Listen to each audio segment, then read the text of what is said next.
Hello, Michelle Smith here again. Thanks for joining me for video number 2 in the continuing saga of the Peace and Fun Gardens. As I said in my last video, I had created a plan with Zeb Friedman, and I'd realized that I needed a lot of water, and I didn't know how I was going to create the infrastructure to infiltrate and divert and catch that water and get it where I wanted it to be. I also had a huge kudzu problem in the lot where I plan to do a lot of this.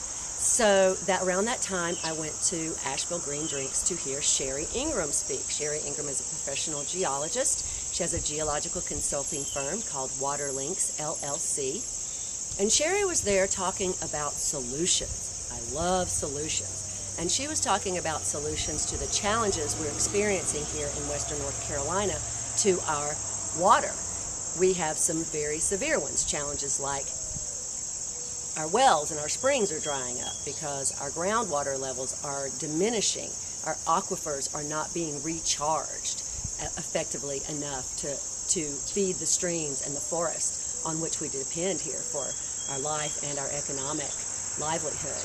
Challenges like damaging severe flooding and damaging and severe pollution from heavy rain events carrying contaminants into our urban streams and then into the river. She was also interested in creating green jobs. Through her research, she had seen some amazing results that had happened in desert climate cities like Los Angeles and Arizona, where just from rainwater harvesting, they had been able to create really lush landscapes with 12 inches of rain a year, as well as solve a lot of those problems that those cities were experiencing with heavy runoff and groundwater diminishment. She believed we could really see some measurable, meaningful impacts here in western North Carolina by taking the techniques that had been successful there and adapting them to our climate here and applying them at the neighborhood scale. She felt like at the neighborhood scale you could really begin to see some measurable impacts on our water quality and our water quantity, which for the first time was beginning to be really threatened here in western North Carolina. Even with 30 inches of rain in our worst drought year, we got 30 inches of rain, and that's 1 million gallons per acre. So we get plenty of rain, but why are our aquifers drying up? And why are we experiencing such damaging flooding? And why are we draining our water away when we could be solving some of our problems with that? So we made a plan, and with the help of RiverLink and the Harris and Francis Block Foundation and Ace Hardware North Asheville, the Linking Waters Project was born. Linking Waters is a project to reclaim urban water for jobs, environment, and food.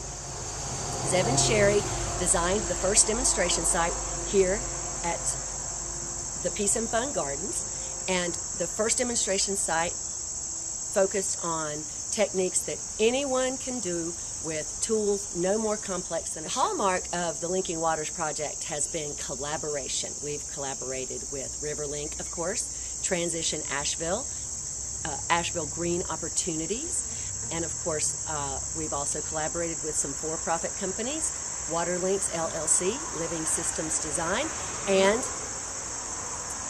Ace Hardware North Asheville. So we're collecting data now, and we're beginning to invite participation for phase 2. We scale it up to the neighborhood level. We're inviting neighborhood residents, organizations, businesses, houses of worship to be a part of the planning for phase 2.